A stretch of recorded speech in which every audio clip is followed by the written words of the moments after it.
साथियों नमस्कार। आज हम पढ़ने वाले हैं धारा 64 BNS के बारे में। अपेरेंटली इसका सबसेक्शन 1 जो है कंसर्न है विद सेक्शन 63। क्या कहता है ये? हुएवर, जो कोई भी, पर अपने को हुएवर नहीं पढ़ना है, इसको पढ़ना है every man accept in the cases provided for in subsection 2, कि जो पुरुष या मर्द रेप कमिट करेगा, जिसमें सब क्लॉज नंबर 2 में बताए केसेस शामिल नहीं होंगे, मीन्स सेक्शन 63 में जो केस बताया वो शामिल है। ये पनिश होगा विद रिग्रेस इम्प्रेसमेंट, मीन्स चक्की पीसनी पड़ेगी। तो इसलिए आपको मैंने कल भी कहा था अपने स्पीच के अंदर कि आप जब भी सेक्स करने की नीयत रखते हो किसी लड़की के साथ में, तो आप लिखा पढ़ी प्रॉपर कर लो, अदरवाइज़ आपको चक्की पीसनी पड़ेगी भाई। रिग्रेस इम्प्रेसमेंट है, सिंपल भी नहीं है। और सबसे इम्पोर्टेंट बात है, ये कम से कम 10 साल का है और अधिकतम जो है ये आजीवन कारावास है, इम्प्रिजनमेंट फॉर लाइफ है। और इसके साथ साथ फाइन से भी जो है आप जिम्मेदार हो गए। क्लियर हो गया आपको? तो इस बात का विशेष ध्यान रखो कि सरकार जो है सख्त है, थोड़ी सी आपने समझदारी दिखा ली तो वहाँ पर एक बड़े संकट से आप बच सकते हो। अदरवाइज़ इस तरह के मामलों में तो बहुत भारी भरकम जो है आपको इसका जो खामियाजा है या मुआवजा जो है वो चुकाना पड़ सकता है। लड़की तुरंत थाने पहुँचेगी, रिपोर्ट लिखाएगी और पुलिस और जो सहयोगी लोग हैं आपको लग जाएंगे ब्लैकमेल करने में, क्योंकि आपके पास कोई एविडेंस तो होगी नहीं। वो बोलेंगे भाई तूने रेप किया है, कबूल ले, कन्फेस कर ले, क्या करोगे फिर? थोड़ा समझदार बनो और लिखा पढ़ी करते हुए आगे चलो। अब सब क्लॉज नंबर 2 में वो लोग हैं जो संस्थान हैं उनसे जुड़े हुए हैं, और पॉसिबिलिटी होती है कि वो लोग भी जो है बलात्कार कर देवें अगर कोई महिला उनकी अभिरक्षा में। तो कुल मिला के कस्टोडियल रेप के जो मैटर्स हैं वो कवर हैं सब क्लॉज नंबर 2 में। वो क्या क्या है? हुएवर, जो कोई भी बीइंग अ पुलिस ऑफिसर, मैं बार बार कह रहा हूँ कि हुएवर से मतलब ही नहीं है केवल मेल से मतलब है। तो जो मेल पुलिस ऑफिसर है अगर वो रेप करता है within a limit of police station to which such police officer is appointed, कि वो अपने पुलिस थाने के क्षेत्राधिकार में स्थित प्रीमाइसिस में बलात्कार करता है, या स्टेशन हाउस है उसकी प्रीमाइसिस में बलात्कार करता है, ऑन एनी वुमेन, किसी ऐसी वुमेन पे जो पुलिस की कस्टडी में है या किसी ऐसे अफसर की कस्टडी में जो उसका सबऑर्डिनेट है, तो वहाँ पर उस पर सख्त कानूनी कार्रवाई जो है होगी। तो बहुत सिंपल सी बात है, बट प्रैक्टिकली इस तरह के मैटर जो है देखने को बहुत कम मिलते हैं या ना के बराबर मिलते हैं, कि कोई महिला जो है पुलिस कस्टडी में और उसका जो है बलात्कार हो गया। क्योंकि थाने पर जो है आजकल लगे हुए CCTV कैमरे और इस पर गाइडलाइंस भी है सुप्रीम कोर्ट की। तो सब क्लॉज नंबर 1 के केसेस जो हैं बहुत कम देखने को मिलते हैं, बट थ्योरेटिकल वे में इससे लिखा गया कि इस बात की पॉसिबिलिटी है कि महिला जो है पुलिस बैरक में है और कंसर्न जो पुलिस वाला उसका मन बहक गया और अल्टीमेटली उसे रेप कमिट कर दिया, तो फिर उस महिला को कौन बचाएगा? तो कम से कम उस पुलिस वाले के जहन में डर होना चाहिए कि अगर मैंने गलत काम किया तो मेरे विरुद्ध सख्त कानूनी कार्रवाई होगी सेक्शन 64 BNS के प्रोटोकॉल के तहत। क्लियर हो गया? दूसरी बात है कि बीइंग अ पब्लिक सर्वेंट, उस पर कोई भी आ गया, इवन जज भी आ गया उसमें। वकील पब्लिक सर्वेंट नहीं है, इस बात का ध्यान रखना। जज जो है पब्लिक सर्वेंट है, CA पब्लिक सर्वेंट नहीं है, पर जो इनकम टैक्स अथॉरिटी है दे आर पब्लिक सर्वेंट। जो कमिट करता है rape on a women in public servants custody. अब सबसे इंपॉर्टेंट बात यह कि यहाँ पर जो लास्ट लाइन है इसने जज्बात जो है चेंज कर दिए, हालात जो है चेंज कर दिए। अब इसको पढ़ते हैं तो ऐसा लगता है कि वापस से सब क्लॉज A को जो है रिपीट कर दिया। पब्लिक सर्वेंट की कस्टडी में कोई महिला क्यों होगी? यदि वो पुलिस वाला है या वो जेलर है। तो कुल मिला के एक सार में हम ये बात कह सकते हैं कि ये जो इंडिकेटिव लाइन है ये टूवर्ड्स कंसर्न जेलर है। क्लियर है? अब जज की कस्टडी में कोई अपराधी होता है कितने देर है? 1 घंटा, 2 घंटा, 3 घंटा, अल्टीमेटली तो वो जाता है जेल के अंदर ही है। तो ये सेकंड लाइन का जो फ्रेज़ है ये हमको इस तरह से समझना है कि ये बात जो है वो हो रही है जेलर के लिए। और इन इस custody of public servant subordinate to such public servant, या वो जो जेलर है या जो पब्लिक सर्वेंट है उसका कोई अधीनस्थ है, उसकी कस्टडी में कोई महिला है, उसके साथ कोई बलात्कार हो गया, तो उस सिनेरियो में क्लॉज नंबर B जो है वो कवर होगा। Being a member of arm force, जो कि डिप्लॉयड है in a area by the central government और state government commit rape in such area, किसी एरिया में किसी आर्मी ऑफिशियल को अपॉइंट कर दिया और उस एरिया में जाकर उसने कर दिया बलात्कार, तो समाज में क्या मैसेज जाएगा? भाई आपको सरकार ने अपॉइंट करा है रक्षा के लिए, ना कि भक्षक बनने के लिए। तो भक्षक ना बन जाए, इसको रोकने के लिए सब क्लॉज नंबर C जो है यहाँ पर इंसर्ट कर दिया ताकि दिमाग में उनके डर रहे। एक बात यहाँ पर आ रही कि बीइंग इन द मैनेजमेंट और ऑन स्टाफ ऑफ जेल, वो जेलर वाली बात जो आ रही है।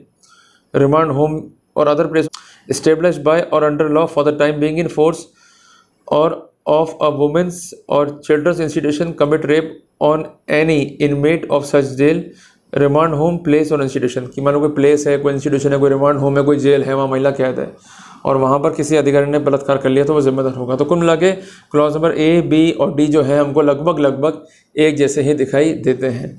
अब हम बात करते हैं क्लॉज नंबर ए की। कोई हॉस्पिटल का स्टाफ है या हॉस्पिटल का जो मैनेजमेंट संभालते हैं वो स्टाफ है, वो कमिट करता है rape on a women in that hospital, मतलब उसकी महिला स्टाफ हो या वहाँ पेशेंट हो, वो महिला उसके साथ जो है बलात्कार कर दिया, तो उस सिनेरियो में वो जो कंसेंट व्यक्ति है वो जिम्मेदार होगा। और एफ में क्या रहा कि बीइंग अ रिलेटिव है या केस है गार्जियन का या केस है टीचर का या कोई ऐसा व्यक्ति जो है इन पोजीशन ऑफ ट्रस्ट और authority towards a women commit rape on such women. जैसे मान लीजिए कि ये इंडिकेटिव है ऑन फिड्यूशियरी रिलेशनशिप, मीन्स विश्वास के जो रिश्ते होते हैं, ट्रस्ट के जो रिश्ते होते हैं, उसको हम कहते हैं फिड्यूशियरी रिलेशनशिप। मान लो एक रिश्ता एक वकील का और उसके क्लाइंट के बीच में, एक डॉक्टर का और उसकी क्लाइंट के बीच में, क्लियर है। तो इस तरह के रिश्तों को जो है यहाँ पर रखा गया था कि रिश्ते तार तार नहीं हो। इसके अलावा रिलेटिव है, उनका घर पे इजीली आना जाना होता है तो वो भी रेप कमिट कर सकता है, तो उनको भी डर हो कि भैया घर में बहुत संभल के जाना है। और इसके अलावा कोई गार्जियन है जिसको कस्टडी दे रखी है बच्चे की और वो रेप कमिट करता है तो इस सिनेरियो में भी जिम्मेदार होगा। कोई टीचर है वो किसी बालिका के साथ जो है गलत काम करता है तो ये भी सिनेरियो जो है उसके लिए जिम्मेदारी क्रिएट करेगा रेप की। पर यहाँ पर जो केसेस डिस्कस है, यहाँ पर जो महिला है वो सारी 18 साल से ऊपर है, इस बात का विशेष ध्यान रखना। जहाँ महिला 18 साल से कम है या उसके स्थितियाँ हैं उसके अलग केसेस हैं, इस बात का विशेष ध्यान रखना। और एक बात मैं आपको स्पष्ट कर दूं कि अगर वो महिला 18 ईयर से कम है तो इस सिनेरियो में वहाँ पर पॉक्सो के प्रोविज़न भी जो है लागू हो जाएंगे in addition to BNS। Clear हो गया आपको। इसके अलावा कोई कम्युनल वायलेंस हो गया, उसमें क्या कि घर बार तोड़ दिए, भीड़ ने जो है मॉब लिंचिंग कर दी और महिलाएं जो है घर में, और भीड़ जो है या कोई उस भीड़ में से निकल के जो है उस महिला का बलात्कार कर दे जो घर में है, उस सिनेरियो में भी एक सीन बनता है उन पर कार्रवाई करने का। या कई बार ऐसा भी होता है कि एक कम्युनल वायलेंस हो गई और उस वायलेंस में जो एक परिवार जा रहा है या कोई कम्युनिटी जा रही है वो तितर बितर हो गई, तो उसका फ़ायदा उठाकर जो उस कम्युनिटी की महिला है उसका भी रेप हो सकता है, तो वहाँ पर उनके प्रोटेक्शन के लिए भी यहाँ पर प्रोविजंस को जो है रखा गया। इसके अलावा कमिट किया जाता है रेप ऑन अ वुमेन जो कि प्रेग्नेंट है। मान लीजिए कोई महिला जो है हॉस्पिटल गई दिखाने के लिए, प्रेग्नेंट है और डॉक्टर ने उसके साथ ही कर दिया बलात्कार, संभावना इस बात की है चेकअप करते करते, तो वहाँ भी जो है प्रोटोकॉल जो है लागू होगा। इसके अलावा क्लॉज नंबर आई में है commit rape on a women incapable of giving consent, कि भाई वो अनसाउंड माइंड की है, मेंटलिटी जो है रिटायर्ड है, उसका इलाज कराने जो है डॉक्टर के पास गए और डॉक्टर ने इलाज तो कर दिया पर डॉक्टर ने इलाज के बहाने जो है इस तरह का इलाज कर दिया, तो वहाँ पर भी ये प्रोटोकॉल जो है लागू हो जाएगा। इसके अलावा ऐसी महिला जो सफ़र है फ्रॉम मेंटल और फिजिकल डिसेबिलिटी या मेंटली जो है रिटायर्ड है, पागल है, तो उसके साथ जो है बलात्कार हुआ तब भी कानून का प्रोटेक्शन जो है यहाँ पर मिलेगा। और इसके अलावा क्लॉज नंबर एल है while committing rape causes grievous bodily harm और डिसफिगर और endanger the life of a women. ये निर्भया वाला जो केस था उसको लेकर ये क्लॉज जो है इंसर्ट किया गया है ऐसा लगता है, क्योंकि रेप करते हुए अगर बॉडीली हार्म है, मैनिपुलेशंस हैं, तो 63 का जो क्लॉज नंबर सी पढ़ा था अपन ने वो, और 64 का clause number L sub clause number 2 का, ये यहाँ पर बराबर रूप से जो है अप्लाई हो जाएंगे। इसमें डिसफिगर करना, उसकी लाइफ को एंडेंजर करना भी इंक्लूड है, मतलब बलात्कार करते करते उस पर एसिड फेंक दिया, उसे गंभीर चोटें पहुंचा दिया आपने, तो इस तरह के भी प्रोटोकॉल जो है आपके खिलाफ जाएंगे और कार्रवाई हो सकती है। और इसके अलावा कमिट करता है रेप रिपीटली, तो उस सिनेरियो में भी जिम्मेदार होगा। पहले था सेक्शन 376(2) एंड IPC का, अभी हो गया है section 64 sub clause 2 sub clause M of BNS। तो लगातार बलात्कार करना अलग अलग जगहों पे, तो ये क्लॉज M में जो है उस व्यक्ति को जिम्मेदार बनाएगा। तो सिंगल एक्ट तो कवर है A से लेकर L तक, और वो एक्ट रिपीटेड हो गए तो ये तो लगेंगे। इसके अलावा जो क्लॉज नंबर M है वो भी अप्लाई यहाँ पर हो जाएगा। और इस सिनेरियो में वो व्यक्ति जो है पनिश होगा विद रिगरेस इम्प्रिजनमेंट, जो 10 साल से कम नहीं है, जिसको इम्प्रिजनमेंट फॉर लाइफ तक एक्सटेंड किया जाएगा। पर यहाँ पर इम्प्रिजनमेंट फॉर लाइफ का मतलब क्या है, नेचुरल लाइफ तक आपको जेल में रहना पड़ेगा, और यहाँ पर फाइन के लिए भी जो है जिम्मेदारी बनेगी। क्लियर है।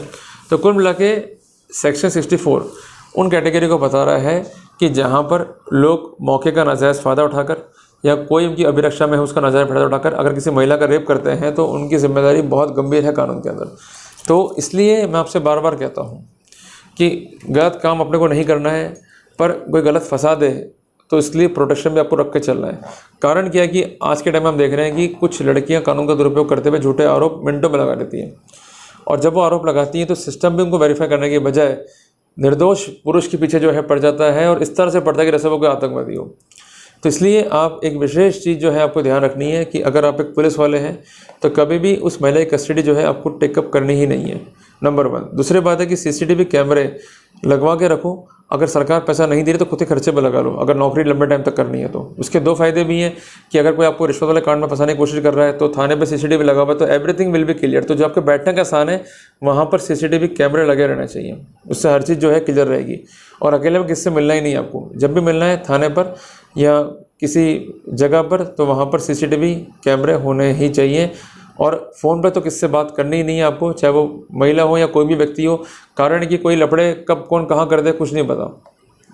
इसके अलावा अब अगर आप डॉक्टर हैं और कोई गायनिक इश्यू है किसी महिला को लेकर तो कोशिश ये करें कि फीमेल डॉक्टर के पास जो है केस को रेफ़र करें, खुद जो है अपनी होशियारी ना करें। अगर आप कर दिया और कल को आरोप लग गए तो बचना भारी हो जाएगा।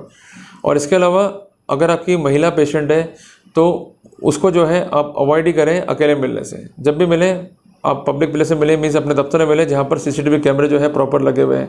और साथ में एक staff member, female staff member या मेल स्टाफ मेंबर साथ में रहना चाहिए आपके, ताकि स्थितियों के परिप्रेक्ष्य में आपके पास एक मजबूत जो है साक्ष्यों की आपने गलत नहीं करा है पर आपको फंसाया जा रहा है।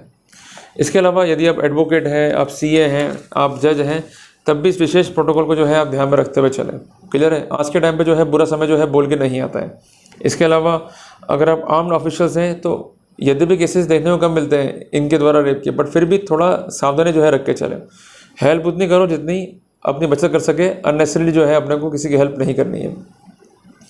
इसके अलावा कम्युनल वायलेंस के दौरान रेप हो गया, ये केसेस बहुत कम है।